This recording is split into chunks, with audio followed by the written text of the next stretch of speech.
FM, bonsoir à toutes et à tous, salam alaikum Azoul, ravi de vous retrouver comme tous les dimanches, 21h, 22h, c'est évidemment Urban Beurre, le rendez-vous officiel du rap et du R&B, celui qu'on va recevoir dans un instant se prénomme Soma.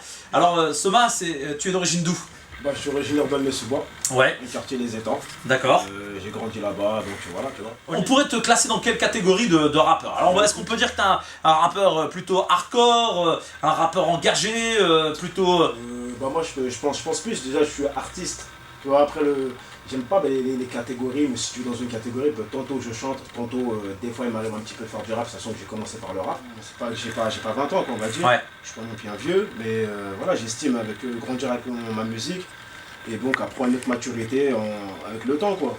Je ne me vois pas rapper des trucs comme tous les petits jeunes ils font aujourd'hui, sauter en l'air, bouteille et toutes les conneries qu'il y a dans le rap. Ouais, c'est pas ton délire. Non, et ton opinion un peu sur le rap actuel? C'est vrai qu'il y a de tout et vraiment de tout, pour ne pas dire n'importe quoi.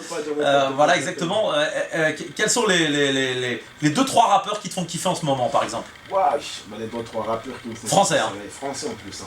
Ah bah, en limite. Déjà pour commencer, je trouve Booba, ouais. Très bien, comme d'habitude. Après ça va être difficile, hein. J'aime bien un mec Jul. Ouais. Je trouve qu'il a quelque chose qui dégage un truc artistique sympa. Particulier, différent, original. Tu vois, c'est un mec qui suit pas la tendance, il copie personne. Sinon après, mettre le justement, un artiste qu'on a découvert, Soma est avec nous, tout va bien Soma? Ça va, ça se passe. Je voudrais remercier quand même l'équipe, et notamment Dingo, qui nous a ramené des cafés, etc. Enfin, je veux dire, en termes d'accueil, on est au top, non hein? On est au top, on est au top. Bon, évidemment, il y a de l'humour ironique là-dessous, mesdames et messieurs, parce que on attendait que Dingo nous offre un petit kawa, machin, etc. Voilà. Bah, Wello, frère, c'est Wello, Dingo. Non, il a fait la pince, quoi. Sevran, là, c'est pas bon, là. Là, au niveau de la note, là, c'est pas bien du tout. Hein. Allez, en tout cas, sur RFM, on continue donc à parler tout à l'heure des artistes que tu apprécies. Alors, on va pas te demander ceux que tu n'apprécies pas dans le rap parce qu'on n'a pas envie de te mettre mal à l'aise. Mais est-ce que aujourd'hui, finalement, le rap dans son ensemble, est-ce qu'il n'est pas plus médiocre, on va dire, qu'à l'époque d'IAM, NTM? Est-ce qu'il n'y a pas eu un recul aussi bien en termes d'écriture qu'en termes de qualité de prod par rapport à avant? Parce qu'aujourd'hui, tout le monde peut finalement rapper ou faire de la musique. Oui, avec l'arrivée de la trap musique, ça a noyé le poisson en fait. Tu vois. Dès qu'il y a eu trap, tout le monde s'est imaginé qu'il pouvait faire du rap. Donc du coup, on en perd la musicalité, on en perd l'artistique. Et du coup, c'est un peu tout le monde qui fait un peu tout et n'importe quoi. Et sur BFM, on continue avec notre invité. Soma est avec nous, représente le 9-3. Il est là, tout va bien. Cette fois-ci, machallah, on a du café, on a été choyé par l'équipe. Non, vraiment, total respect. Là, merci, Dingo. Merci vraiment, merci Dingo. Il a fait péter la cagnotte, ça lui a coûté 4 fois 40 centimes d'euros, mesdames et messieurs. Autrement dit, 1,60 €. Et puisqu'on parlait justement de messages positifs, nous, c'est ce qu'on aime ici dans cette émission. Beaucoup d'entre vous, les rappeurs, c'est pas une caricature, parlent de prison, certains font même l'apologie du crime, du trafic, etc. Ouais. Ta position par rapport à ça? Ma position par rapport à ça, les gens, n'allez pas en prison. Faites votre vie. D'ailleurs, après chacun il fait ce qu'il veut, mais n'allez pas en prison. La prison, perte de temps, perte d'énergie. Et moi d'ailleurs, j'ai même fait des morceaux plusieurs fois sur ce sujet-là pour expliquer aux gens que moi je suis pas né pour mourir en prison, frère. Tu vois, la vie elle est tellement précieuse, elle est tellement de trucs, qu'on t'enferme, mais tu imagines même pas le truc. Bon, je suis pas à cet état. Bien sûr, mais moi c'est mais moi c'est important. Donc je peux témoigner justement aux gens. Voilà. Pour moi le message il est crédible. Moi le message il est crédible justement quand j'ai affaire à quelqu'un qui est passé par la case prison, qui l'a vécu et qui ressort pas. Comme un con en train de dire, et c'est l'expression je l'assume, ouais les gars faites comme moi, venez en cellule, il n'y a rien de bonhomme à passer en cellule, voilà. Jamais de la vie. Et un jour de prison c'est un jour de prison, crois-moi que quand tu es là-bas tu le sens bien. Un jour de prison, un jour de militaire, si on t'enferme comme une bête, un animal de foire, on te coupe ta liberté, t'as plus le droit à rien, c'est indécent frère. Et bon, en tout cas, merci beaucoup Soma, tu restes avec nous. Dans un instant, on va revenir, vous êtes sur Beurre FM et c'est l'émission Urban Beurre. Découverte, alors je vais te poser 2 questions et il va falloir y répondre très vite. C'est la question habituelle qu'on pose à tous nos artistes qui passent nous voir et sans réfléchir longtemps. Attention, hein, si tu mets genre 30 secondes, c'est mort. Hein. On saura que ta réponse elle n'est pas sincère, faut être au taquet le gars. Attention, coup de gueule du moment.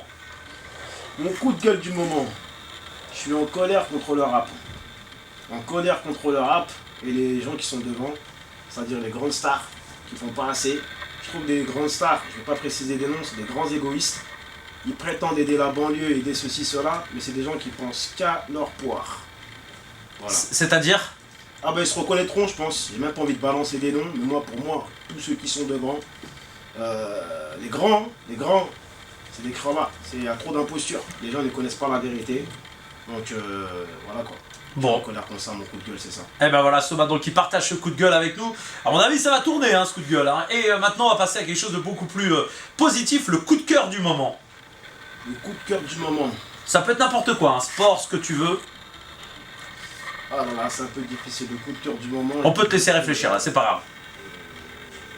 Je saurais pas te dire, à part qu'un artiste comme Maître Gims, je trouve qu'il a fait du bien à la musique. Je trouve qu'il a fait du bien au monde du rap. Il est allé dans des domaines où les gens ne sont pas allés, visuellement parlant, musicalement parlant, interprétation aussi. Très proche des artistes très talentueux haut. Et ça serait mon coup de cœur quoi. C'est quelqu'un qui pour moi est allé plus loin que. Même si Booba il est là depuis des années, il a fait 200 fois plus vite que lui aujourd'hui. Voilà, dans la longévité, Booba ça reste le meilleur. T'es un proche de Booba? Oui, je suis un proche de Booba, je le connais assez, ça va, personnellement avec ça, je connais toute l'équipe qui est autour. Donc voilà, c'est quelqu'un qu'on connaît. Après voilà, lui il fait son chemin depuis un bon moment. Donc il nous est là. Alors, puisqu'on parle de Booba, on va pas éviter de revenir sur un phénomène qui existe dans le milieu du rap et notamment les clashs entre rappeurs. Alors, on va pas prendre de parti, ou alors tu peux en prendre un, ça c'est ta position à toi, mais simplement, que penses-tu justement de ces artistes qui s'auto-clashent à travers des titres? Est-ce que ça grandit le rap et est-ce que ça sert finalement la cause de la musique urbaine en général? Je pense pas, non, je pense que ça sert plus les individus. Nous ici dans Urban Beurre et sur Beurre FM évidemment on reçoit tout le monde avec le plus grand plaisir en général et puis quand on n'aime pas on reçoit pas comme ça c'est réglé mais il y a quand même une influence sur les petits justement. C'est ça qui est dommage, c'est ça qui est sale en fait. Tu vois après du coup ça crée de la division. Tu vois ce que je veux dire? Il y en a qui vont être pro Booba, il y en a qui vont être pro Caris ou je ne sais qui. Et au final, on crée des blocs, tu vois. Après, c'est comme ça que même moi, j'en arrive, quand je tape bien Uncut, j'arrive dans d'autres cités, dans le lait ou par-ci par-là. Ah, les mecs ils commencent à te chouffer bizarre, tu vois, juste parce qu'ils croient que moi, Booba, c'est pas mon père. Hein. Ouais. Et ça sera jamais mon père, ça sera jamais le bon Dieu. Hein. C'est-à-dire que c'est quelqu'un, certes, on le connaît comme ça, mais stop. Demain, on a envie de soutenir quelqu'un d'autre, on le soutiendra aussi. Hein. On n'a que lui, on n'a aucun attachement avec personne. C'est le côté artistique qui parle. C'est le côté artistique qui parle. D'accord. Il n'y a pas d'attachement spécial, pardon. Eh ben en tout cas, merci à toi.